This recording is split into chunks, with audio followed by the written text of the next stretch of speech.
Pasadena, California. Alabama Crimson Tide head coach Kalen DeBoer offered a candid and reflective assessment of his team's playoff exit following a stunning 38-3 loss to the Indiana Hoosiers in the college football playoff quarterfinal at the Rose Bowl. What made the defeat especially jarring was not just the scoreline, the most lopsided postseason loss in Alabama history, but the stark contrast it presented between where the Tide are now and where they aspire to be. "It may not feel like it when you're in this moment right now and what happened today," DeBoer said, "but I can tell you it's a fine line between being here and being at the top."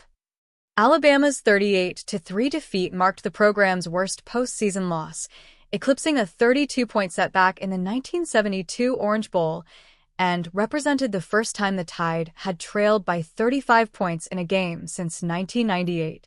It was a result few expected from one of college football's premier programs, a team steeped in tradition and accustomed to competing for championships year in and year out. Instead, Indiana, led by quarterback Fernando Mendoza and coach Curt Cignetti, executed with precision, controlling both sides of the ball and taking what had become a marquee stage away from Alabama. DeBoer was quick to tip his hat to the Hoosiers, praising their execution and alignment as a unit. While disappointing, DeBoer's message centered on process rather than panic. He stressed that being on the fine line speaks to the blade-thin margins separating hard-working contenders from ultimate champions. Consistency, discipline, belief, and alignment were the key ingredients he highlighted if the Tide are to return to elite heights. "We got to put the work in, you've got to believe, you've got to be consistent, you've got to have discipline, and we'll get back to work and start all over again," DeBoer said.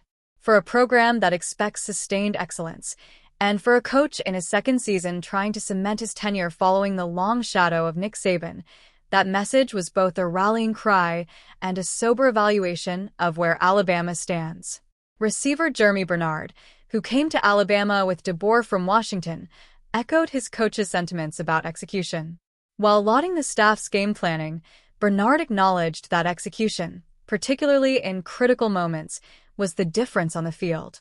Alabama's struggles in Pasadena showcased precisely how the margin for error shrinks as teams climb the ranks.